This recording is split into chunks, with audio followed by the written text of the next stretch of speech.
Every morning before the sun had fully decided to rise, Kareem would wake to the quiet hum of responsibility.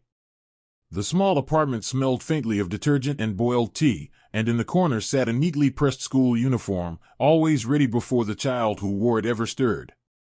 She wasn't his daughter. That was the part no one ever quite understood. 20 years earlier, Kareem had found her sitting alone on a cracked sidewalk outside a closed bakery. Her shoes were too clean for a street child, her silence too heavy for someone simply waiting. When he asked where her parents were, she didn't answer. When he asked if she was hungry, she nodded. That was how it began. He learned her name slowly. Amina. He never learned much else. No missing posters ever appeared. No frantic relatives came searching. The authorities were informed, but the system, as it often does, moved slowly and forgot quickly. Kareem didn't. He was already a single father once, though fate had taken that role from him far too early. Maybe that was why he couldn't walk away this time. Maybe some wounds don't close, they simply learn how to breathe. So he made a quiet decision. Every day, he walked Amina to school. At first, she barely spoke. Her small hand would hover near his, not quite holding it, as if unsure whether she was allowed to need someone.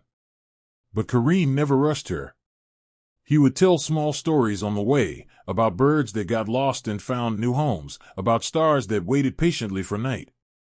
Eventually, she began to listen. Then, she began to smile.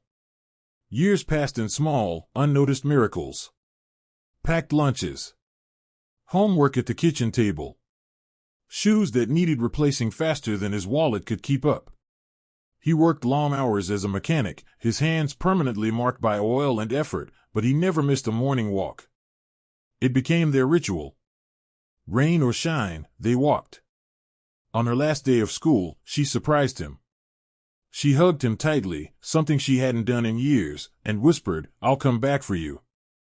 Kareem laughed it off gently. Life, he believed, rarely circles back the way people promise it will. Then she was gone. No forwarding address. No explanation. Just absence. At first, he waited. Weeks turned into months. Months into years. Eventually, waiting became remembering. Kareem aged quietly. His small apartment remained unchanged, as if preserving a version of life that had already moved on. He still woke early, out of habit more than necessity. Sometimes, without realizing it, he would walk halfway to the old school before stopping himself. Time, however, is relentless. His body began to fail him long before he admitted it. The cough came first, then the fatigue. Work became impossible. Medical visits became fewer, not because he didn't need them, but because he couldn't afford them. One evening, as the sun dipped low and the world softened into gold, Kareem lay on his narrow bed, staring at the ceiling. His breathing was shallow, uneven. The room felt smaller than it ever had. He wasn't afraid. Just tired. There was a quiet knock at the door. At first, he thought he imagined it. But then it came again, firm yet hesitant. With great effort, he called out, "It's open." The door creaked, and footsteps followed, measured, unfamiliar, yet carrying something he couldn't quite place. A woman stepped into the room. She was dressed simply, but there was an unmistakable presence about her, the kind that doesn't ask for attention but commands it anyway. Her eyes moved slowly around the space, taking in every detail as though committing it to memory. Then they settled on him. For a moment, neither spoke. Kareem squinted, trying to focus. His vision blurred at the edges, but something about her felt known. "Did you need something?" he asked, his voice fragile. The woman stepped closer. Her composure wavered, just slightly. "You used to tell stories," she said softly. "About lost birds."